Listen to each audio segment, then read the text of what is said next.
Assalamualaikum Sobat Mahasiswa, selamat datang di channel Analisis Mahasiswa.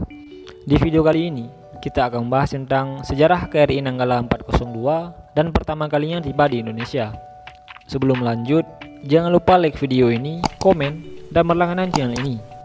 Beberapa hari terakhir ini, kita dikejutkan dengan hilangnya kontak salah satu kapal selam TNI Angkatan Laut, yaitu KRI Nanggala 402. Insiden hilangnya kontak KRI Nanggala 402 di Selat Bali membuat banyak orang penasaran dengan seluk-beluk kapal selam itu.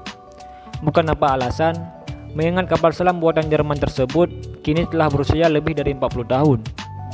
Sejarah KRI Nanggala 402. Tepatnya pada 8 Oktober 1981, KRI Nanggala 402 pertama kali tiba di Komando Armada 2 Surabaya.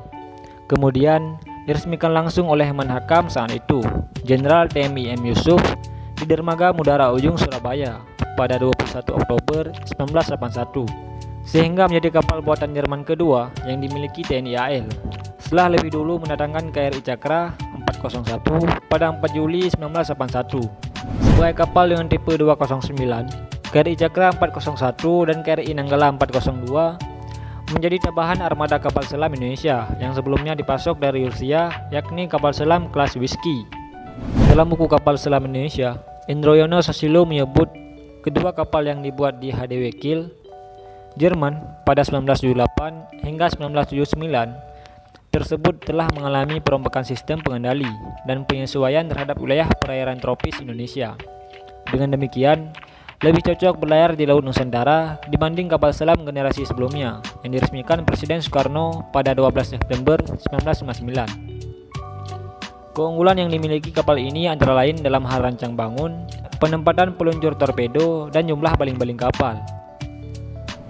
Performa KRI Nanggala 402. KRI Nanggala 402 tercatat aktif mengikuti berbagai operasi keamanan laut Indonesia maupun latihan-latihan terbuka dengan angkatan laut negara lain, seperti latihan Corporation of Fleet Readiness and Training bersama US Navy di Laut Jawa dan Selat Bali pada 2002. Ada pula latihan operasi laut gabungan pada 8 April hingga 2 Mei 2004, yang kemudian membuat KRI Nanggala 402 mendapat julukan monster bawah laut.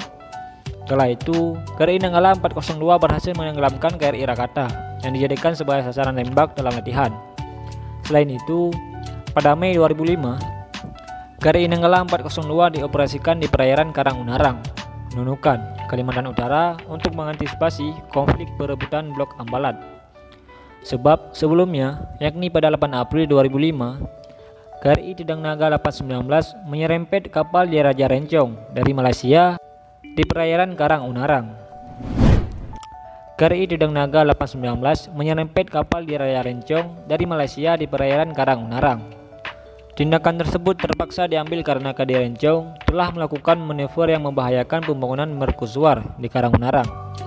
Nah Sobat Mahasiswa, itulah sejarah KRI Nanggala 402 dan pertama kalinya tiba di Indonesia.